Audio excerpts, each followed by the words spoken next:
Avoir des actus comme ça, ah, ça me fait pas plaisir, ça m'attriste. L'Iran envisage de se retirer de la Coupe du Monde après les frappes d'aujourd'hui.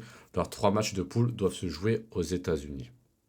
Quand je vois des images de la guerre, c'est juste horrible, c'est juste horrible. Et normalement, le sport, ça doit être un moment de gloire, de rassemblement, de paix. Mais on sait que maintenant, le sport, c'est plus ça, c'est devenu de la politique, de la géopolitique. Bref, nous, on va revenir au sport et tout ce qui se passe par rapport aux États-Unis, à la guerre, etc. Je préfère pas en parler. Déjà, de une, ça me fait peur, et de deux, c'est un conte de... Alors, actuellement, l'Iran est dans le groupe de la Belgique, Égypte et Nouvelle-Zélande.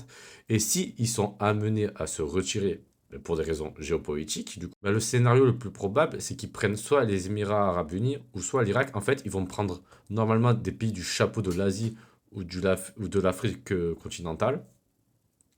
Et après, ils vont calculer par rapport à ceux qui étaient mieux classés et tout.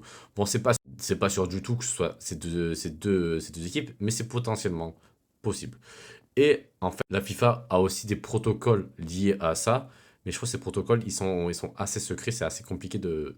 En sachant que la FIFA va essayer de tout faire mais pour que l'Iran reste dans la Coupe du Monde. Mais après, si ça va faire comme avec la Russie, par exemple, bah, c'est compliqué. Bref, en tout cas, ça fait froid dans le dos et force aux victimes, courage à eux.